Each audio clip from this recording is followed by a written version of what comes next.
When you sew with a sewing machine, you're actually sewing with two threads. You have your thread up here that will go to the needle, and you have a thread down here on the bobbin.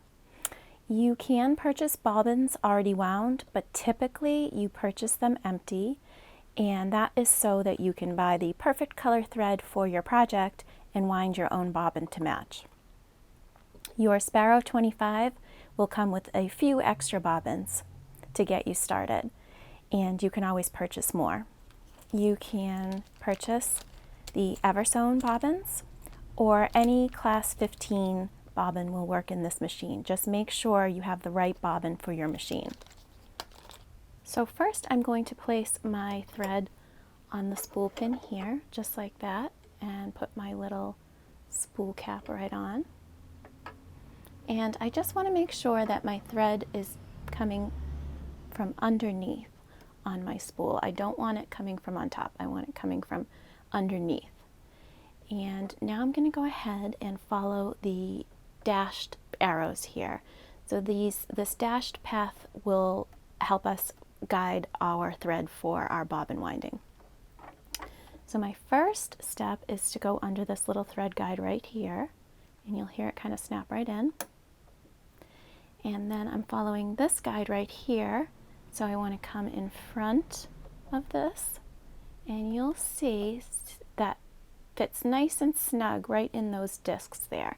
And then I'm going to go ahead and come right around. Now I'm going to take my bobbin. You will see that your bobbin has a little hole on the top there. It has a hole on either side. It doesn't matter which way that this goes, but I am going to take the end of my thread, and I'm going to go through the middle here and up through that hole, just like that. Now I'm going to place this bobbin on this pin right here on my spindle and push it all the way down, and then to engage the bobbin winder I'm going to snap this right over like that. And I'm going to hang on to my thread in my hand here while I get started. I like to have my speed all the way up for this, and you can use your start and stop button, or you can use your foot pedal for this.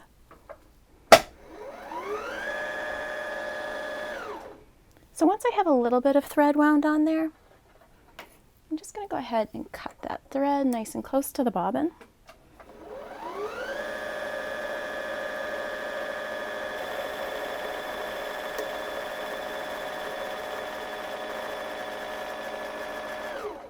And you can see how it sort of sputters and stops there, and it's not winding anymore. And that's how I know it's done. This little sensor right here can tell me that. So when it's full, I'm going to push this back over and take my bobbin off and go ahead and cut this thread.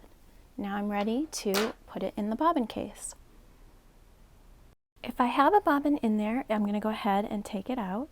So this little button here, if you slide that, this cap will pop off, and you can take that right out. And if you have a bobbin in here, you can reach in and take that right out. And we're going to go ahead and put this one in that we just wound. So if you were to look at this, you want the tail to be coming off of this side like this. So if you think of it, I like to think of it as the letter P. P for perfect, and that's how I know how I'm going to drop it in. I have this guide here to help me, and I have these white arrows as well. So I'm going to go ahead and just drop that right in there, and I'm going to hold it with this finger while I take my thread and follow the guides here. So you can see that I'm going right underneath this guide right here, this little slit right here, and then up right here, and you can see this arrow is telling me to go around that hook right there. And if you come down here, this is my last guide, and that is also a thread cutter. So if you want, you can go ahead and cut that thread. And before I put the cap back on, I'm going to go ahead and take this bobbin thread up.